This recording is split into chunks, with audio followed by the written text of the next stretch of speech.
আসসালামু আলাইকুম। আশা করি আপনারা সবাই ভালো আছেন। আল্লাহর রহমতে আমি অনেক ভালো আছি। তো আজকের ভিডিওটা হলো আমার এই ফোনটা নিয়ে আর কি। সেই জন্য বলি কি বুঝছেন, জীবনে লাইফে একটু খুশি কম হবে, বেশি খুশি হইলে আমার মতো সমস্যা হয়ে যাবে।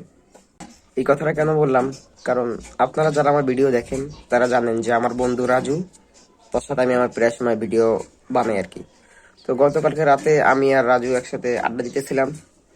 তো ওই আড্ডার সময় আমি এতটা পরিমাণ এক্সাইটেড, মানে আমরা খুশি হয়ে গেছিলাম যেই তুলনায় আমি আমার ফোনটা নিয়ে একটু ওভার কনফিডেন্ট হয়ে গেছিলাম। কিরকমের, আমি বলতেছিলাম যে দেখ আমি ভালো ক্রিকেট খেলি, আমি এটাতে যদি ক্যাচ ক্যাচও খেলি তাও এটা পড়বো না। তো সেই তুলনায় ভাব দেখাতে গেছিলাম। তো ফোনটা পইরা আমার ফোনটা দেখেন ডিসপ্লেটা চুইলা গেছে, টাচ ডিসপ্লে। এখন এটা চেঞ্জ করতে আমার প্রায় 1200 টাকা লাগবে। সেই জন্য বলি কি বুঝছেন, যে যে বিষয়ে যত বেশি দক্ষ হন না কেন, জীবনে লাইফে আমার মতো ওভার কনফিডেন্ট খুব কম হবে। মানে যদি ওভার কনফিডেন্ট হন তাহলে এই যে আমার মতো শুধুমাত্র একটা ক্যাচ ধরতে যে হাতটা, ফোনটা হাত থেকে পড়ে গেছে, এখানে আমার 1200 টাকা চুনা। সেই জন্য বলি কি, জীবনে ওভার কনফিডেন্ট খুব কম থাকাই ভালো। কারণ আপনি যদি ওভার কনফিডেন্ট কম থাকেন, যেমন দেখেন আমি যদি ওভার কনফিডেন্ট না হইতাম বা আমি যদি না দেখে যাইতাম, তাহলে কালকে আমার এই ফোনটার ডিসপ্লেটা ভাঙতো না আর আমার 1200 টাকা যাইতো না।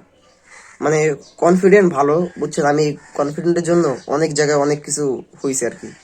অনেকেই বলতো যে ওভার কনফিডেন্টটা ভালো না। তো যাক, এখন এমন একটা শিক্ষা পাইছি, আশা করি ভবিষ্যতে আমি আর ওভার কনফিডেন্ট হব না। তাই বলি আপনারাও জীবনে ওভার কনফিডেন্ট একটু কম হইন। এটা ভালো দেখাইলেও আমাদের লাইফের ক্ষতিটা একটু বেশি করে। তাই ওভার কনফিডেন্টটা না হওয়াই ভালো। আজকের ভিডিও এই পর্যন্তই। যদি আপনাদের ভালো লেগে থাকে অবশ্যই আমার চ্যানেলটি সাবস্ক্রাইব করে দিন।